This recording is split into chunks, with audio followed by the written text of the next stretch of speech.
नमस्कार मैत्रिणींनो, आज आपल्याला बनवायचं आहे ज्वारीची पौष्टिक इडली।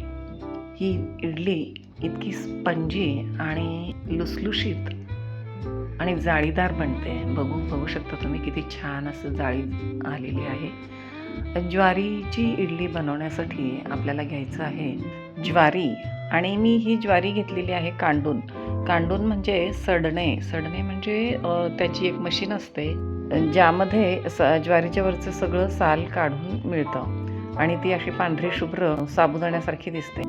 आता ह्या इडलीचं प्रमाण म्हणाल तर नेहमीच्याच इडलीप्रमाणे, फक्त इथे मी ज्वारीचा वापर केलेला आहे। 3 वाट्या ज्वारी आणि 1 वाटी उडदाची डाळ।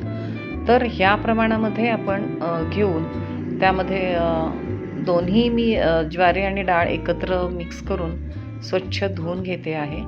हे 2 ते 3 पाण्याने स्वच्छ धुवून घ्यायची। यामध्ये मी मेथी टाकायचे विसरले होते, तर अर्धा चमचा मेथी टाकूयात। मेथी टाकल्याने खूप छान चव येते इडलीला।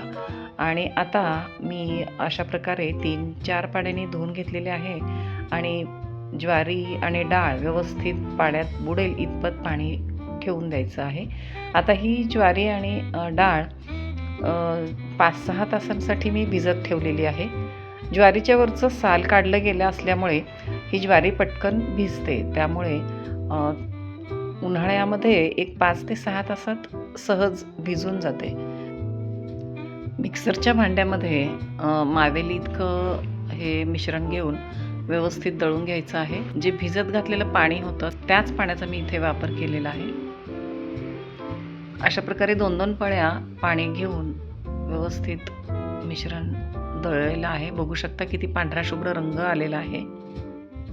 तुम्हाला जर का ज्वारी सडायची नसेल तर तशीच तुम्ही वापरू शकता। तुम्ही सालासकट ज्वारी जर का वापरली तर जास्त फायबर त्यातून मिळू शकतं। आणि विशेष म्हणजे ज्वारीमध्ये भरपूर सारी पोषक तत्व असल्याने खास करून तरुण मुलांना, ज्यांची कामे बैठी असतात म्हणजे फक्त ऑफिस वर्क असतं, त्यांना हे पचण्यासाठी हलकं आणि भरपूर पोषक तत्वांनी युक्त अशी ही इडली त्यांच्यासाठी फारच उपयोगी ठरते। बघू शकता किती सुंदर असं हे मिश्रण तयार झालेलं आहे। आता हे 8 तासासाठी फर्मंट होण्यासाठी म्हणून ठेवून देते आहे। मी हे रात्रभर फर्मंट होण्यासाठी ठेवलं होतं। बघू शकता किती छान फुगून आलेलं आहे पीठ। आपण आता बघूयात।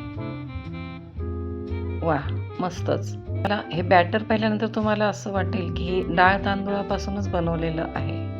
मैत्रिणींनो, मी आता ज्वारीपासून खूप साऱ्या रेसिपीज तुम्हाला दाखवणार आहे, म्हणून त्यासाठी अन्नपूर्णा किचनमध्ये सतत लक्ष ठेवून राहा। आता यामध्ये चवीपुरतं मीठ आणि खायचा सोडा टाकून देत आहे। आता हे व्यवस्थित मिक्स करायचं।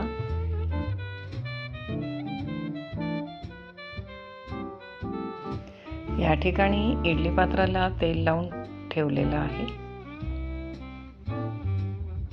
आता याच्या छानपैकी इडल्या करून घेऊयात।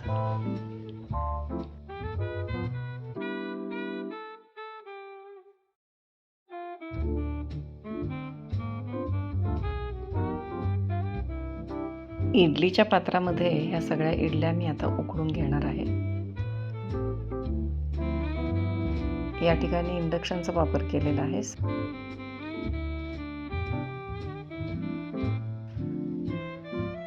एक 10 मिनिटामध्ये छानपैकी इडल्या, वाह, मस्तच जाळीदार अशा इडल्या तयार झालेल्या आहेत। माझ्या माहेरी दर वेळा अमावस्येला ज्वारीचे उंडे आणि बाजरीचे उंडे बनवले जायचे। साधी डाळ आणि तूप असं त्या उंड्यांवरती टाकायचं आणि मस्त ताव मारायचा। मला त्या उंड्यांची आठवण येते, जसं की आपण छानपैकी हलकी फुलकी इडली बनवली, पण ते उंडे असे असायचे घट्ट आणि ते खायला नको वाटायचे लहानपणी, पण ते बनवलेले सगळे पदार्थ खाल्लेच गेले पाहिजेत असा एक आग्रह असायचा आमच्या आईचा। आता त्याच ज्वारी आणि बाजरीपासून आधुनिक प्रकारचा पदार्थ म्हणजे इडली, बाजरीची इडलीसुद्धा तुम्हाला माझ्या चॅनलवर पाहायला मिळेल। तुम्हाला जर काही रेसिपी आवडली असेल तर माझ्या चॅनलला लाईक, शेअर, सबस्क्राईब करू शकता।